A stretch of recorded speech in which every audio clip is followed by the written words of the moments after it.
ஸ்ரீல கோட்டை காலத்துல வெப்பம் ஜாஸ்தியா இருக்கும். அந்த சமயத்துல வெப்பம் தணிக்கிறதுக்காக மசூதிக்கு முற்றத்திலேயே அப்படி தண்ணி தெளிக்கும் போது பாபா துணியை நல்லா எரிய விட்டு கொழுந்து விட்டு எரிய விட்டு துணி பக்கத்திலேயே உட்காந்துக்குவாரு.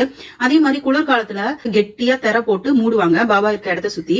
பாபா அதெல்லாத்தையும் எடுத்து விட்டு நீங்க எப்படி என்னை காப்பாற்ற முடியும், நான் தானே உங்களை காப்பாற்றணும் அப்படின்னு வேடிக்கையா சொல்வாரு. பாபாவோட செயல்கள் இப்படி வினோதமா முரண்பாடா இருந்தாலும் அது அத்தனை எல்லாருக்கும் நன்மையை தான் தரும். இதன் மூலமா ஷிரடி மக்கள் பாபா கிட்ட தங்களுக்கு இருந்த அன்பை வெளிப்படுத்துறாங்க.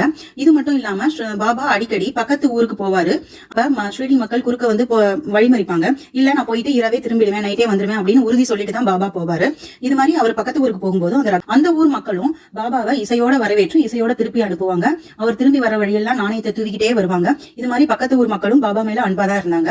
அங்க இருக்கவங்க யாராவது பால் கொடுத்தா தன்னோட தகர குவளையில தான் அதை வாங்கி குடிச்சிட்டு வந்தாரு. என்னதான் பக்தர்கள் பாபா மேல பாசத்தோட ஆரவாரமா அவருக்கு வரவேற்பு கொடுத்து ஆரவாரமா அதை வெளிப்படுத்தினாலும் பாபா தன்னோட எளிமையை என்னைக்கும் கைவிடல. அவர் என்னைக்கும் எளிமையானவர்.